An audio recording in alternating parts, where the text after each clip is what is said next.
we've been involved in energy for a number of years, particularly on the oil and gas side, and of more recent, in the last 2, 3, 4 years, have really put an emphasis to mining, particularly coal mining, as well as alternative energy and renewable sectors, and utility, transmission development, power distribution, as well as rural electric co-ops. And it stems from a diversification. We're seeing that traditional fossil fuels that normally would power for electric and gas utilities in the United States, there's now been a shift with the technology and development of the renewable sector. And current and anticipated government investment in energy, what sort of effect is that having? It's a great question. I'd answer that twofold. I think that there is, while there is government investment, I think it is very difficult for new construct to obtain the capital required. I think that there's issues around, there's too much volatility in the feedstock costs associated. So we're not seeing as much new development and construction as was projected by this time in 2011, particularly in areas such as the biofuels. We're seeing a decline there.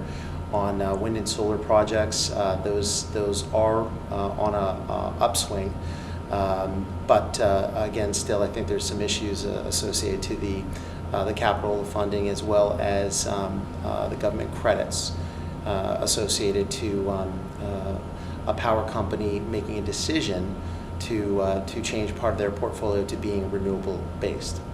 And what about in terms of pricing? Is there a firming up across the energy sector? Are there specific sublines that are firming? No, I wouldn't suggest that there's a firming across. I mean, certainly, I think it's fair to say that given the economy that we are in an upswing, we're seeing that a lot of our customers and prospects either having flat exposure base or increased exposure base, and in the case with drillers, rigs back out on out of yard and back in operation, as well as fleets and people being hired.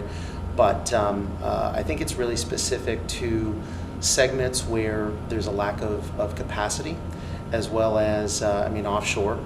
Definitely we're seeing rates going up in the offshore, and that really stems from the cost of pollution and the lack of capacity on the control of well and OEE side, where now on traditional pollution covers on the casualty side may not have covered well blowouts. Now we're being requested to do that.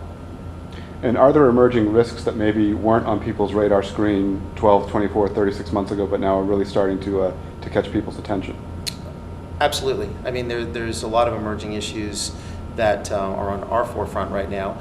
Obviously, we're paying much more attention to the safety regulations around offshore drilling. We're looking with more scrutiny and pressure around guidance and safety in the mining sectors.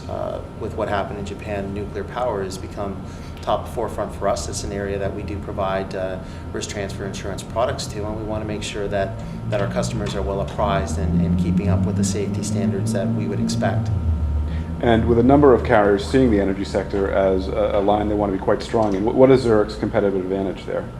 So we don't want to just be viewed as being part of the insurance risk transfer value supply chain. We want to be thought of as industry leaders and helping our customers and the communities that they operate in to better understand risk mitigation, risk safety, and we also want to be listen to our customers, come up with new product innovations and services that have a better understanding and response to emerging issues. And here at RIMS, what were some of the top of mind issues for the brokers and risk managers that you spoke with about energy? Rates, and more rates. What's happening with rates and what's happening with capacity, I would suggest, is on everyone's mind, and that really is indicative of the fact that we are going. We had some very significant catastrophic events in 2010 that had were direct result of the energy segments, and I think people want to know: are we going to stand by them? Are we going to charge forward? What is this? What obstacles do we have going forward on our rates and our capacity?